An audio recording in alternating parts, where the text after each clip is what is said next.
All right, good afternoon, everybody. It is, let's see, what is today? It is Monday, September 27th.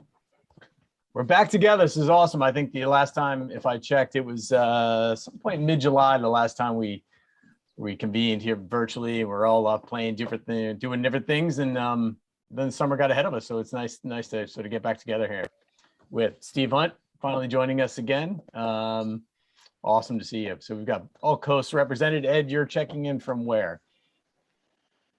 I'm in Mahon, which is in Menorca, Spain. So I'm at the Super Series 52 event. It starts tomorrow, and getting ready for some fun races.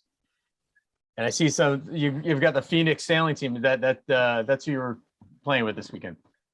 Yeah, I've been invited to come along, join them. They sailed the first regatta with Tom Slingsby, and had a good event. But Tom was unable to make this one, so I was free for this one, and along with the team that I sailed with, 3 years ago. So it's not totally unfamiliar, but it's nice to be on the group.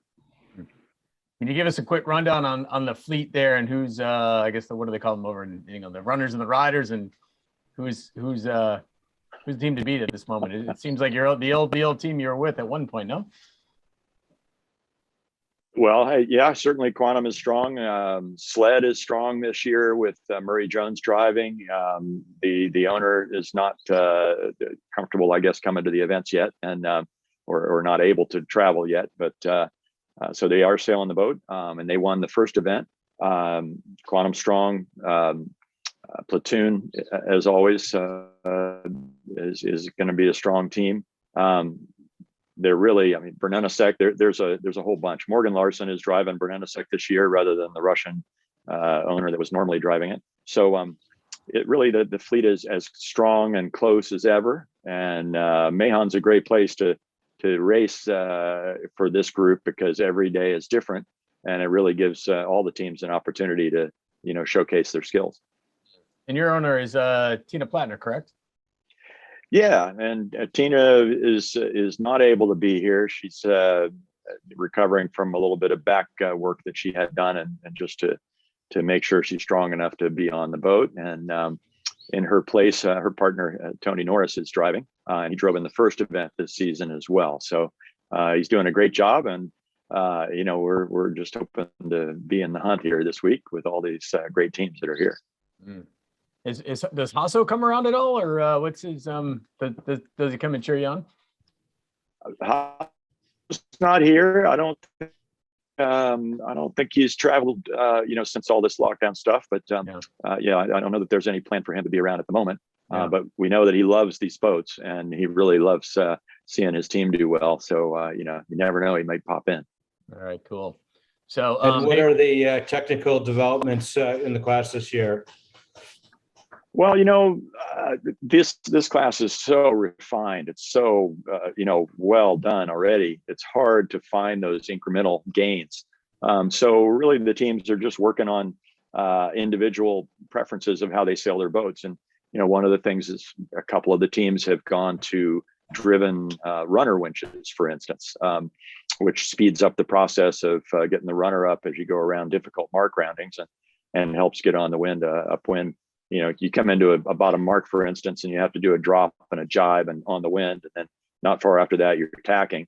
That's a lot on a top handle runner that goes up to over 16,000 pounds, So you're asking a lot of a guy to stand there over the top of it. But if you have two guys on a grinder on a pedestal that can whip it up there pretty quick, it does take their attention away from the mainsail, and so you have trade-offs.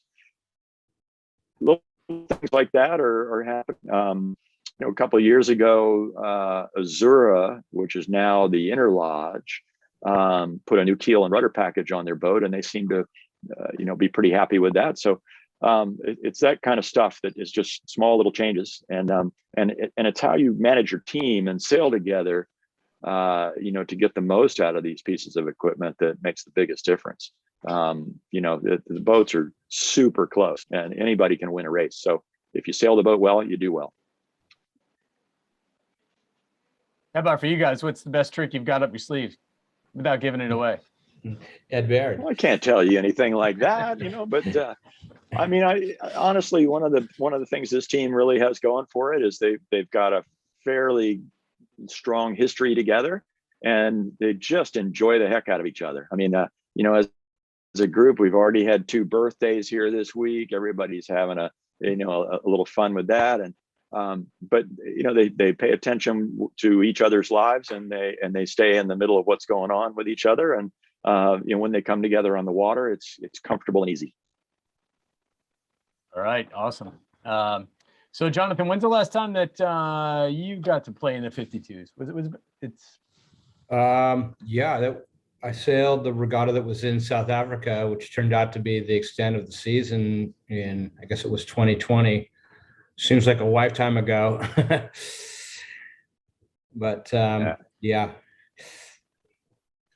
What have you been up to since we last checked in?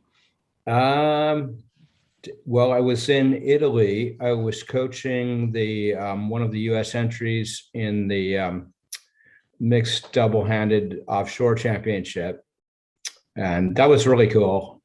Really awesome event. They had 10 brand new match Figaro 3s and invited teams to come. So a local team here from Marcus Island, a married couple, Justin and Chris Wolf, asked me to help them, and so that was a real honor and a pleasure. And they did really well, and we're right there with those top teams. And their background is really interesting. They're both endurance athletes, so they come from the world of bike racing and triathlon. And are also very good sailors, but that sort of background actually sets them up really well for these kind of 2 to 3 day races where you really have to manage your energy. Jonathan, where was this event that happened? It occurred all around Italy, like going down the west coast of Italy, starting in Genoa. That was the European Championships. Okay. With 3 races. Then there was a little bit of a delivery down the boot of Italy, and then racing up the East Coast in the Adriatic, and finishing in Venice. Oh, wow. Yeah. So, yeah, that was cool. And then we had our Tezar Nationals this last weekend. So that was really fun to go dinghy racing again, and had the added burden of being the regatta chairman. So it was a busy week. How'd that go? Yeah. It went well. Yeah. There was no wind on Saturday, but it was great wind yesterday. So we had four good races, or 3 good races, and 1 race that got a little sketchy. But yeah, we held on. Libby, my wife, and myself held on for the victory. Nice work. Kings of the Tezar still. Yeah, we've really got a great energy in the fleet here in Seattle. There's a bunch of younger people that have gotten boats, college sailors and others, and it's probably the strongest one design fleet, or one of them, in Seattle right now. And we're hosting the Worlds next year, so this regatta was kind of a precursor to that. And then were you sailing the boat that you rebuilt during your COVID time that you rode? No, sadly not. The reason I rebuilt that boat was we were still waiting on our new boat, and the delivery was, of course, delayed because of everything is delayed these days. And so, yeah, but we have that. We've had our new boat for a year now. We had our last boat for 24 years. Legacy. Real quick, hey, I want to go back to the double-handed world championship, because the Wolves were, and I think Ed probably gets it. The event was pretty quiet, I think, because it was blended in with another event that was sort of going on at the same time. But I recognize the name from doing some stuff in Annapolis, some double-handed racing. Are they, they sort of have some lofty goals to, something around the world, or what's their aspiration other than just going and doing some double-handed stuff? Well, I think that's a good question. They certainly have tons of potential, And where they decide to put that energy in the future is a really interesting question. So that's something that we're gonna talk about in the next couple of weeks and figure out where they can go. But it's a super exciting time for them, to prove that they can, that they belong at the top tier of this discipline, which, there's really not many Americans in that category. What was the logistically getting the boats around through this event? Is it something that is kind of attainable for more, or is it just a small fleet hard to get to? Yeah, I mean, the boats go around on their own keel. So, we had to do a 400-mile delivery from Naples to Brindisi, and all the boats had to do it. That was just a part of the deal. And, they're tough, seaworthy little boats. And, once you're in the water, you can go anywhere. And what was the primary thing that you wanted to work with them sort of in this new territory? I mean, how long were you over there to train for this thing? Well, my primary training was during that delivery. So we sailed with 3 on the boat during that, and we used that time to train. They'd never set foot on a figure of 3. And, well, I'm not an expert, but sailed them a few times. So that was super useful. Not only to learn the boat, but also just to get in the rhythm of being at sea and, managing the boat over a 3-day period. All right. Well, so hopefully they'll come out of that and do some more or something. I think you haven't heard the last of their name for sure. Awesome. All right, Steve, what's happened in the high school world? Well, high school sailing just kind of ramped up again. We had a bit of an off year, and some teams kept practicing, but a lot didn't during the pandemic, and kind of back in full swing, which is nice. And for my team, the district decided to start high school an hour later.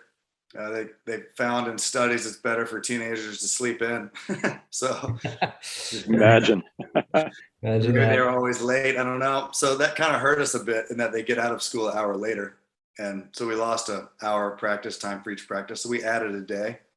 Now we're practicing 3 days a week instead of 2.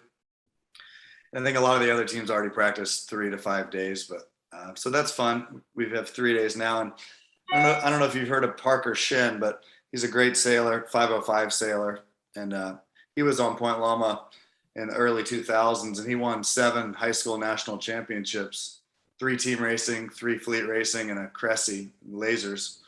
And so we got him as an assistant coach, and he's amazing. So it's kind of exciting. It's happy to be back and working with the kids and seeing them get better and having another great coach out there helping run practice and share knowledge. And he's a really bright guy, communicates really well. So I'm jazzed on it. And we haven't had many regattas yet, but it's back in full swing. Yeah, it's almost, you guys were as a powerhouse as you were. That almost seems not fair. Yeah, well, it's funny when everyone's gunning for you. Everyone keeps getting better. All the coaches keep getting better. People practice more than we do, and we had a good run there for a while. And then we got skunked with the pandemic. We were going for 4 national championships in a row, which I think I told you guys a long time ago when we first started doing these around the worlds, and all those sailors are gone. So. They almost had a chance to go for a record, and then they all graduated. And then the next year of sailors, there was still some residual. They all graduated. So we're kind of starting over again now, which you do from time to time. It's fun to see if you can rebuild, have future sailors become great as well. We'll see how it goes. And how long have you been involved in the high school scene? I feel like forever. Yeah, this is my 17th year. It's funny how time flies, but it fits really well with pro sailing. And we practice Mondays and Wednesdays. So I'm often flying out Wednesday night, pro sailing Thursday through Sunday. And now we added Thursdays. We have Parker to coach if I'm not there. So I really enjoy it. I almost enjoy it more than racing myself. I'm passionate about helping kids become great at sailing. And I loved college sailing. It was one of the best times of my life.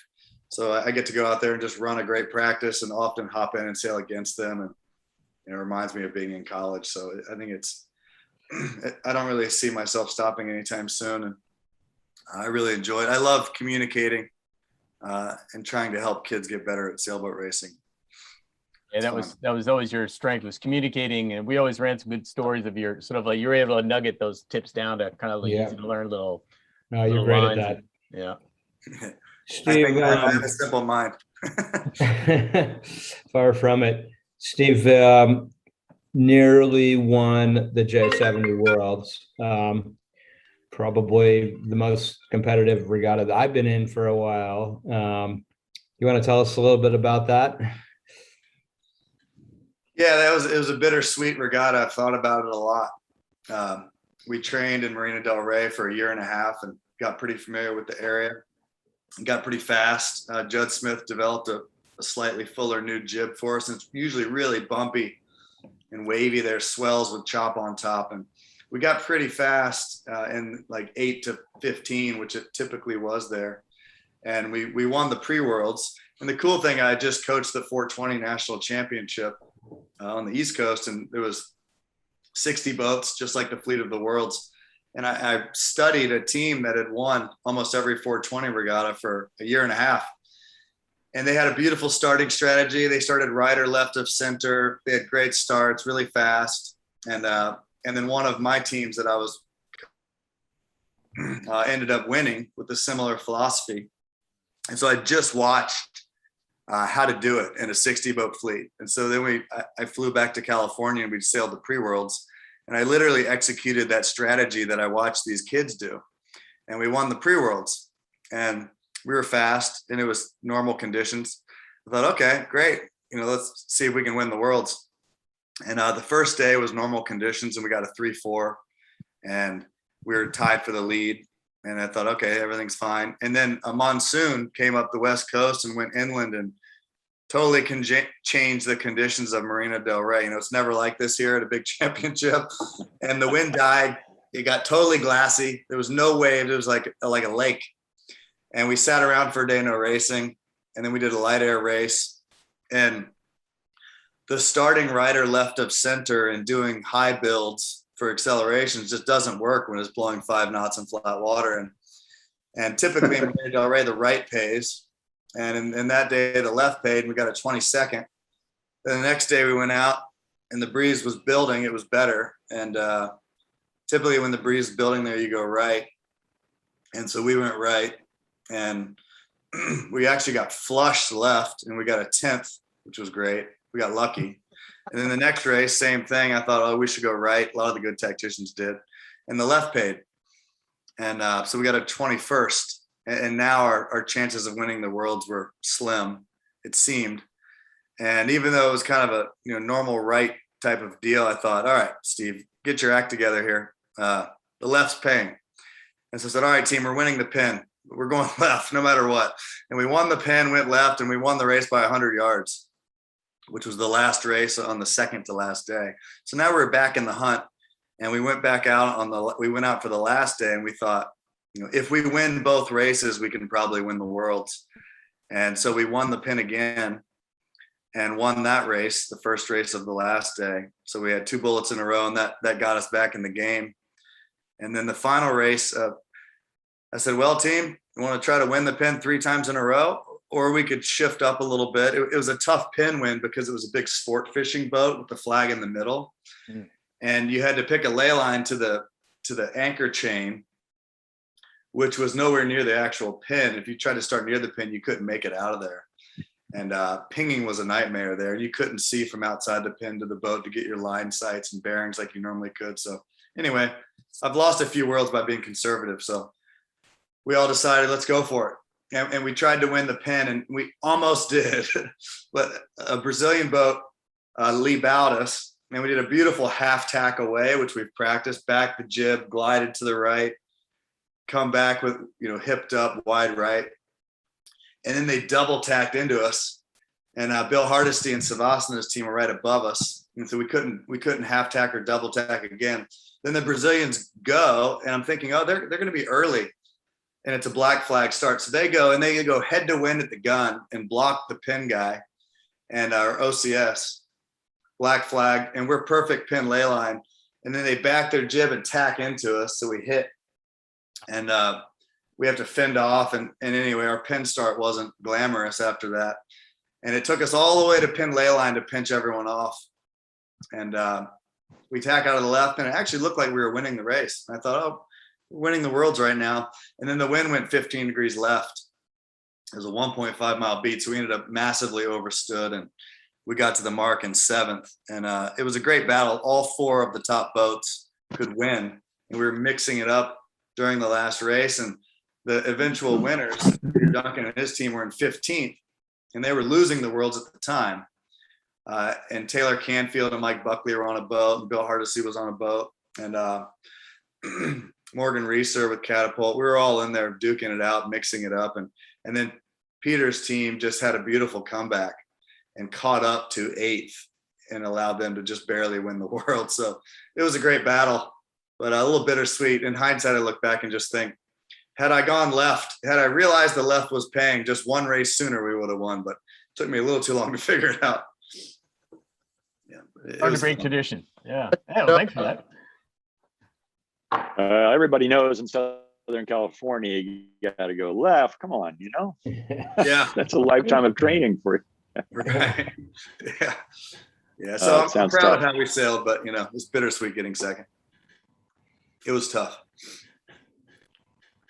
Awesome. Thanks for that. So what, I mean, so it you know, on your own, now you've sort of thought about it a lot. I mean, how do you apply what you said you watched from the high school championship to sort of tweaking that strategy a little bit? Yeah, I think it's a bit conditions based. If you have a boat speed edge and you can do a nice high build, you know, and just barely press down and start with pace, and you're really fast, I think starting right or left of center and going the way you want and just keeping it clean and never having a bad race is a great strategy. But when it becomes 5 knots, barely sailable, glassy, and everyone's more even speed, it's much more of a position game. And you have to start a little more towards an edge and go the correct way and be one of the boats in the correct spot. Whereas when we had the boat speed edge, we could just kind of keep it conservative, more towards the middle, and get a bunch of single digits. So that was the shift that I made the last 3 races, and that helped a lot. So I think it's conditions based and starting line length and how crowded it is. And because we were warming up before the event, and it was a small line with 15 boats, and that start right or left of center, you know, in a real short line wasn't working either. So I think if it's a small line and it's crowded, you have to win an end. If it's really light air, you need to start near an end. But once it gets, you know, 12 knots and bumpy and you're really fast, you can bring it back towards the middle. Is my takeaway. Sounds like an article. It's already written itself. Yeah. Yeah. Ed, words for the wise, or your fleet coming up? Is that about how Well, I playing mean, 52s? you know, we don't have 60 of them, but we certainly have a lot of smart people out here. And, you know, it's amazing all the different strategies that everybody can come up with to try and get off the line and get to the right place. Today, we had a practice race. It was a 2.1 mile leg with, I guess we had about 12 knots at the start, and built a little bit during the race up to 15-ish, and pretty smooth water for that amount of breeze. And you know, the line was full. We just spread all the way up and down, and then it was all about who could be quick. Interestingly, you know, the boat that finished 4th, which doesn't sound amazing, but 4th today was Platoon, and they were OCS, and they started just a little punched, and even in the practice race, they turned around and went back, and then in a fairly straightforward, steady race course, they kept their nose clean, got around the track, and just picked off one boat at a time until they finished 4th. Now, in this fleet with 10, 12 boats, you know, from event to event, if you finish 4th in every race, you're probably going to dominate the regatta. You're certainly going to dominate the season. So if you average 4th place, that's really strong. And to do that after being over early, that's pretty impressive. And so, you know, we'll see how it go tomorrow, but for them, that was a strong 4th. You know, some 4ths are better than others. Awesome. Well, while we're chatting, Gary joined us again. I think maybe we've got a better Wi-Fi signal out of you. So let's hear from you. You're holed up in some wooden cabin, so maybe give us a peek of where you're at and tell us what's going on. Well, it's a nice wooden cabin. It's Ted Turner's ranch out in near Bozeman, Montana. And I took off some time from fly fishing to join our call since we hadn't had in a while. The most interesting thing I've done earlier this month was to race in the Classic Yacht Regatta in Newport, Rhode Island. And I got to sail with Eric Hall and Steve Prime, two veteran sailors. Eric Hall, you remember from Hall Spars. Steve Prime, been around a long time. And he's got a 1932 L. Francis Herreshoff designed 28-footer. So we felt pretty small against these behemoths out there. But we ended up second in our class. I think we were fourth overall. And it was just great fun. One day was no wind, and the other day it blew really hard. So we had the full range of spectrum. And the last day in a breeze, we were behind Senator John Kerry, former senator, in some big ship that he was on, and we were able to get around him and pass him. So that was kind of a fun little thing on a long 7-mile beat up to the finish line. And these were navigator type races. Excellent. Well, congrats on that. You know, the old boats are still going hard. Right. And, other than that, I'm recovering from the Olympics, which was quite a gig for me. 11 nights in a row from 11 p.m. till 4 in the morning, trying to make sense out of it all. But it was great fun. And as we've talked about, I hope the American team gets a little bit better this next time. And luckily, Paul Kayard is on the case, and Billy Rue and others that I think will improve our performance. Imagine some of those athletes will come out of the Steve Hunt Point Loma program pretty soon. Maybe Yeah. There's all the great kids out there. You know, I think we have hope for sure. Steve, that was great. We got it. I was riveted by your story there of going left. And did that boat, the Italian, or was it a Brazilian boat that banged into you? Did they get disqualified? Well, they were black flag, so they were out. Yeah. They admit their guilt there. I mean, that was kind of untidy. Yeah, they Double time. protested us. They protested us, and they were black flag, and they went in. And then we found them in the parking lot, and they said, our bad. We were over early and shouldn't have been there. You know, don't worry about it.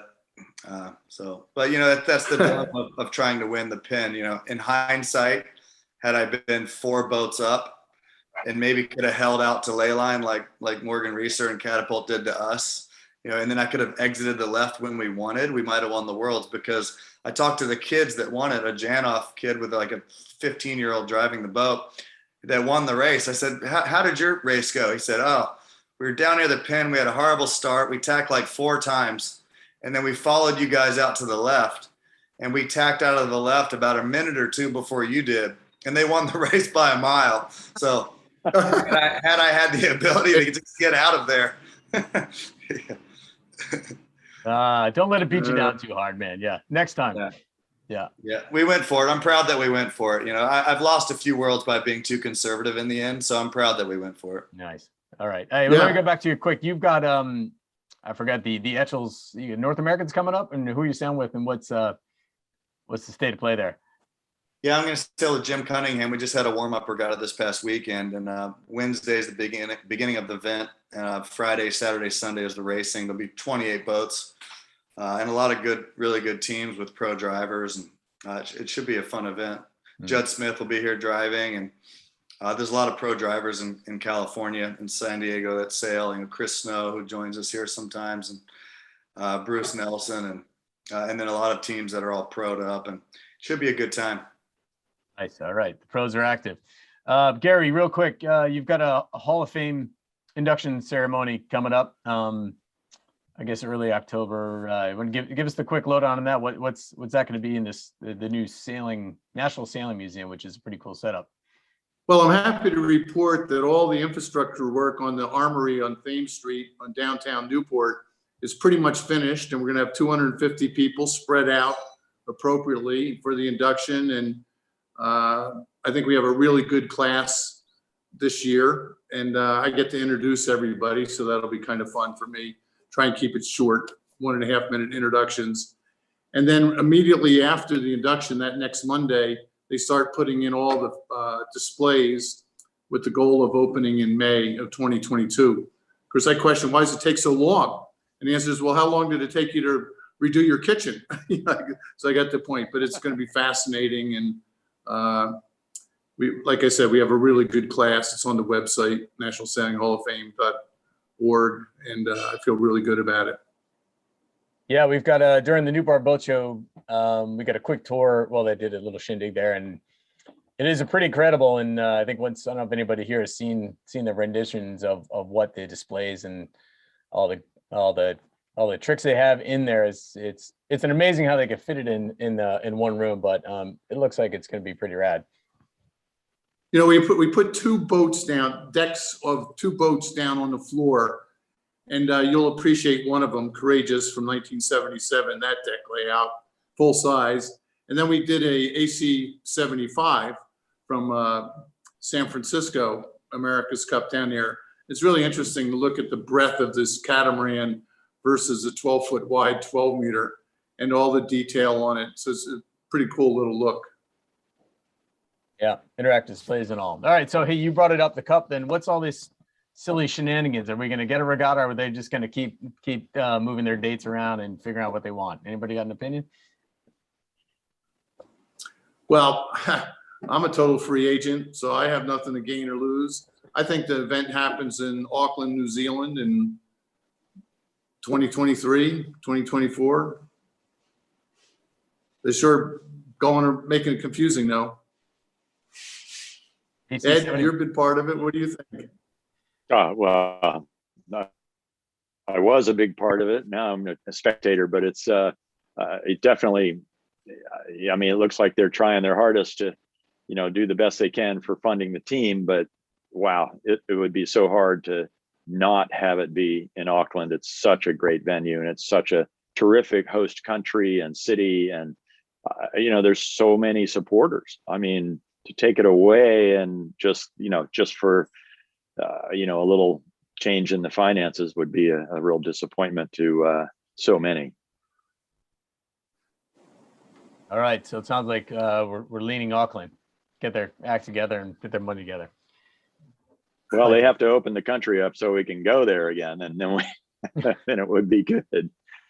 So on that, Ed, I think delaying it to 2024, which would be January, February, March, early 2024, probably would be a good move to just get this whole COVID thing away, and you probably have a few more teams get going if you had a little bit longer time to prepare. Doing it in January of 2023 seems pretty quick to me. Yeah, that's true. I mean, getting it's not far off here. Yeah. Well, I give Taylor Canville and Mike Buck a little more time to get their act together as well and get their boat going. So. All right. Well, hey, we're bumping up against our time, so I think we'll probably let's get together next week. We're going to see how Ed did over there, and we'll find out, Steve, if your strategy worked for Etchel's sailing as well. Copy that. Yeah, thank you. Cool. All right, Ed. Thanks for checking in. Hey, Dave, look for my kids. Ty and Nick at the 505. Nick is sailing and Ty's doing a bunch of video and photos for the event. Cool. Okay, we'll go find them. Yeah. All right. Thanks, guys. Good to see you. All right, sail fast, everybody. Have a great week. See ya. See you. Bye.